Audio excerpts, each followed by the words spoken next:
we go. Hello, hello, grand day, grand evening, grand rising. Happy Tuesday. Or whenever you happen to be watching this, we are diving into Days of Darkness by yours truly, Angelique. And today we are going to be talking and reading Escape to La La Land. If you're new here, if you're just watching this and seeing this, this is a book I wrote that shares some lessons that I got from some challenging times during my early 20s. You know, people see me now, they see me here on the Instagram or YouTube, reading my book, sharing my stories, smiling. People who know me feel this sense of ease and peace within me. I teach and I share about the importance of processing emotions and honoring yourself and building a spiritual practice. But I wasn't always this person.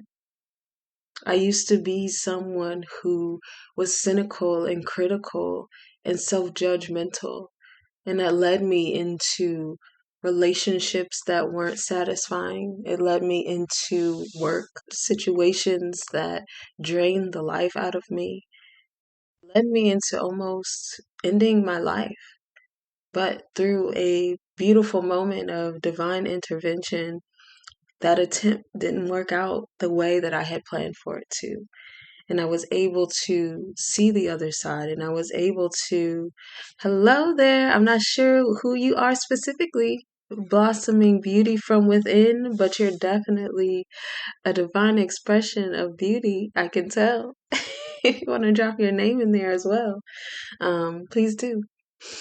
Um, and I had this moment where I was given grace, and I decided from that moment I would begin to learn about enriching my life, being more positive, shifting my mindset, bringing more light into my life.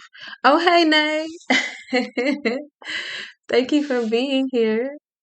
And we definitely got to talk, okay? Um, but yeah, and I saw that as I dove into that personal development, which I didn't realize was spiritual development, um, that my life became lighter, that I became more free, that I became more genuinely joyful.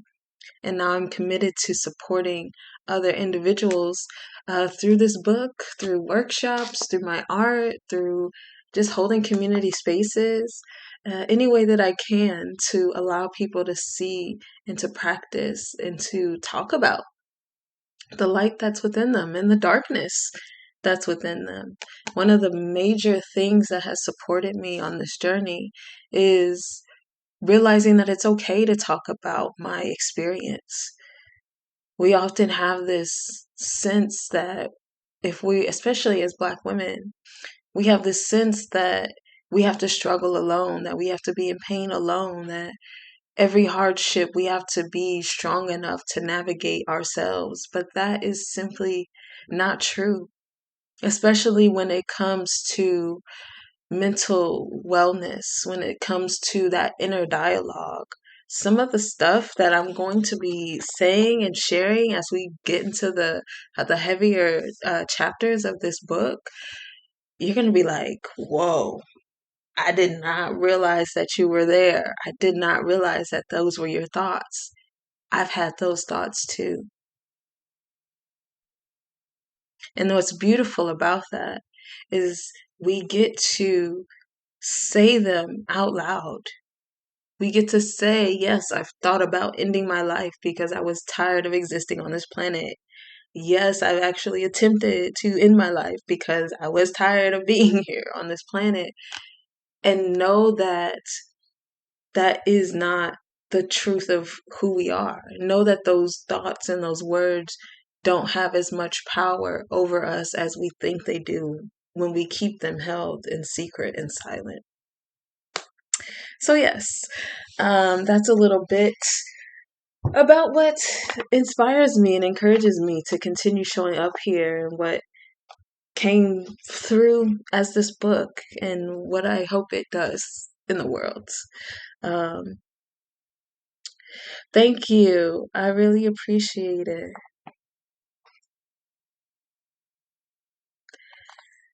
Mm, every black woman had to dead exhausted. I think I might be not reading that properly, but um, I do understand that the experience of black women is often tied to exhaustion to the point of feeling burnt out and dead inside, and we're just supposed to keep navigating the world like it's not affecting us. But anyway, I'm not gonna get on that whole tangent because guess what? The beautiful thing is when we support each other in our experiences and say, hey, you don't have to suffer alone. I understand that your life is hard. I understand that you're going through challenges. I understand that even if your life is beautiful and perfect, you got your bae, you got your kids, you got your house, you got your cars, you got a career you love, there may still be some internal things going on. And that's valid. And when we are willing to share them out loud with people in a safe space who are um, encouraging and non judgmental, it allows us to release that. And again, know that we are not those thoughts, that we are not those words, and that we can um, choose new thoughts. I should. But I like to keep these brief. And I came on a little early to save some time. So let me get right on into it. I like to read the author's note and the dedication before I get started, just so we're all on the same page. But yes, author's note. This is a work of non-fiction.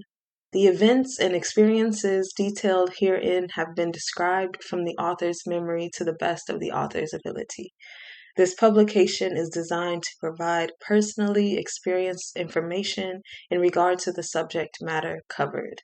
It is sold and shared with the understanding that the author is not engaged in rendering psychological, financial, legal, or other professional services. If specific expert assistance or counseling is needed, the services of a competent professional in that field should be sought. Yes, Ashe, nay. Um, I do personal coaching. I do spiritual coaching. I support people with understanding that they are divine creations, that they are the artists of their life, that we all have the power to shift our mindset and choose a lighter life. And that takes a personal practice that I believe is grounded in spirit. So that is how I support people. If you are looking for some sort of psychological diagnosis or some drugs or legal advice or money advice, that is not me. I have some excellent references, especially if you're looking for financial support in that financial literacy game. Uh, Nay knows, check out Black Money Matters, Act Like It brand, J Got Soul Studios. So much good knowledge there, and I can shift you over to there, but that is not my specialty. So, if anything in this book inspires you to take action, I encourage you to find the support that is relevant and specific for that industry that you're looking for support with. Onward. Parental advisory content warning. Topics of suicide and depression, some sexually suggestive situations, and strong language. Dedication. This book is dedicated to all the younger versions of me. She is the giant upon whose shoulders I stand. Without her strength, perseverance, and resilience, I wouldn't be able to stand as tall as I do today. I love you, little me.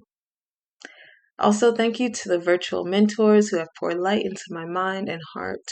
Your decision to be a light keeper in this world have saved millions of lives, including mine. And shout out to Lisa Nichols and Motivating the Masses campus.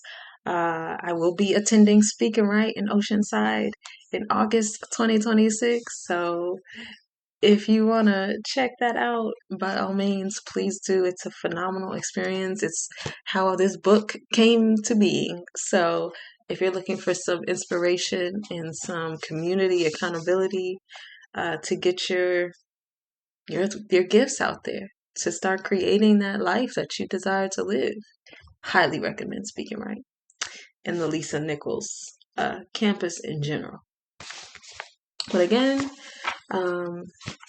this is also a coloring book, and I'll show you the page that I colored that's after this chapter. But yes, Escape to La La Land. Okay, here we go. My decision to drop out of college was met with disappointment, but also more understanding than anticipated, at least for a time. I enrolled in the spring semester of courses at a community college as soon as I got back to Illinois. The summer before fall semester started, I took improv writing classes at Second City, Chicago, where I was once again allowed to escape into the world of creativity. It was incredible. I had never gone that deep into anything outside of academics or athletics. It gave me a rich feeling of fulfillment. When my time at Second City ended, I was headed back to the traditional schooling system. Even though I didn't find the coursework that engaging, I was hopeful that I could finish my associate's degree and at last, getting ahead of myself. I was hopeful that I could finish my associate's degree with this last semester of credits. However, that wasn't the case. A large chunk of my university credits didn't transfer to the community college since I had chosen to take classes specialized for animal sciences. In addition, my official transcripts were being held due to back-owed tuition. I had no desire to stay in that place or where I was living for another month, let alone another year or two. The panic attacks began again, this time with what felt like 10 times the intensity. The criticism and belittlement, the not having income, the endless loop of classes, and the lack of true independence or freedom ate away at me. I felt like a cornered animal. I was breaking. The dread that bore into me when I decided to drop out in the beginning started oozing into my thoughts again. Hello, welcome to the reading. My thoughts spiraled, trying to figure out a way to escape the hell I was living in. Where could I run to? I didn't really care where. I just knew I couldn't stay where I was. This time, if things didn't work out, I knew for a fact that I wouldn't come back, no matter what. So, wherever I went, it would have to be somewhere I wouldn't freeze to death if I ended up on the street. My sights set to Los Angeles. I had never had the desire to be in Hollywood or anything like that. I just figured sunny big city, lots of people with jobs, and warm beaches. Why not? With only $600 and a resume to my name, I set out. Hey, Jorge. I found a job and a place to stay within 3 weeks, just as the money I had was running out. I felt so blessed. It was like everything was finally working out for me, that I had finally made the right decision for myself by myself. It didn't matter that everyone was telling me it was a terrible mistake. I believed in and acted on my own idea of my life, and the universe took care of me. That experience taught me that I should never let anyone else direct my story but me. Escape to La La Land. And this is my coloring page ID. I was studying an art teacher person, and they were talking about choosing a color scheme. And so this is an analogous color scheme where the colors are all right next to each other in the color wheel. So here it's yellow, green, and blue. Those are like all in um, sequence. And so, yeah, I was just trying that out, and I think it did come out pretty nice. I do like it. It does have a nice vibe to it. So, yes, that is the chapter for today. It's so interesting when I think on this season in my life, because I was 19. I had $600. My mom set up a savings account for me when I was a little thing, and God bless her. um, and I took that little money, and I just had so much knowing in that moment. And what I don't talk about in this book, um, when I was having those panic attacks, um, or when I had this specific panic attack, yeah, I don't talk about it in here like that. Um,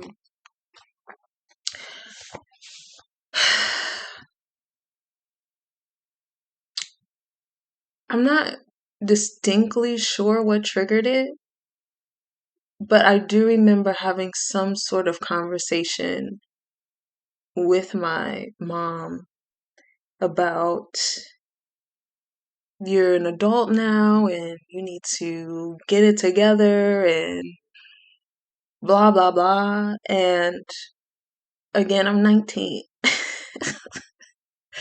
When I think about that, like how young that is, how young I still feel at 32, and how young 19 is, because I now work with a lot of young people um, who are in like their late teens and early 20s. Like just realizing just still how fresh of a human being you are, and how you haven't actually been participating in society for real like that. That conversation was so harsh for me, which is why it spiraled me into a panic attack, because I was like, what do I do? I technically did this to myself. And I just remember being like literally curled up on the couch like this and just heaving and crying, and my whole body was just like tense and my mind was spinning, and I was just like, God help me. I have no idea. I was literally at the end of a road and being told to jump off, to just keep going, to walk into something that didn't exist, that I had no idea about. And the idea of going to LA because it was warm came to me. That was what was put on my spirit. And I was like, LA is one of the most expensive places. I'm like, but sure, yes, okay. Because I was literally at a breaking point. I didn't have any other idea of what to do, so I just accepted that. And that a lot of times that's one of the only ways that spirit can get through to us is when we break down. And that's why I believe it's so important to have a personal practice now, to have a spiritual practice, so we don't have to wait till we get to these breaking points for the divine to step in. We are cultivating that relationship consistently so that every need is met at all times. And we have that awareness and that knowing, and we live from that state of being. Um, and yeah, so when I think about this season of my life, it's just absolutely phenomenal to me how things unfolded. Jorge says $600 is a lot of money when we were young. Still is today. We can stretch that money for a long time. Absolutely. Listen, I really was like, this this is my golden ticket. I'm gonna make this work. I know this is going to, excuse me, I know this is gonna get me exactly what I need, at least 30 days. That's what my mindset was. It's like, at least this 30 days I will have, and I can figure this out. Um, Another thing that I don't mention in here is that I do have an aunt who lives in Carson, and I stayed with her for like 2 weeks. Like I said, in this, it's just like my money, I paid her for it. Um, but we just have very different personalities. I'll put it that way. And she was very much in that same vein that my mom was. Um, just with her tonality of things. And yeah, and so I was like, I can't stay here because this is there, and I didn't want to be there. That's why I came out here. Um, so yeah, uh, it's really wonderful that I'm really grateful that I'm able to capture this and look back on it and just know the other side of the story. Because when we have those moments, when we're pressed against a wall, when we feel like a cornered animal, we have no idea. There's just like, there's literally what's coming up for me is just nothing. There's no plan, there's almost no hope, you know? But being able to consciously recognize that I was in that mindset and in that frame of thinking, and even in a moment like that, even in multiple moments like that, I've still been able to make it through. There's always been a breakthrough. There's always been another side. It's powerful stuff. It's powerful stuff. And I highly encourage you to capture any season of your life that you feel like you made it through. Just capture. Just put in a book. We're at 2025. You can literally get whole books printed. Easy peasy. Share your story. You don't have to wait for a publisher. You don't have to wait for some TV show to pick you up. You don't have to wait for some casting director. You get to create your life. Everything is accessible. And if you need support with funding it or getting the courage for it, then reach out. Like I said, I know a lot of dope people. And if you're willing, then the universe will definitely make a way. But I'm going to close this here because my laptop is dying. I want to keep this recording. So, have a beautiful, wonderful, absolutely spectacular, magical day. You can go to vzspaces.com if you would like to purchase, or you can check the link in my bio on Instagram. And yeah, if you're local in LA, let me know. We can do some sort of meetup in the areas that I frequent, and we can get that to you. But have a beautiful, wonderful day. You deserve it. You are worthy and you can literally create it. And I'm rooting for you. And I will see you next week. Bye. I love you, Jorge. You got that book in you. I know it. And I can't wait to see it.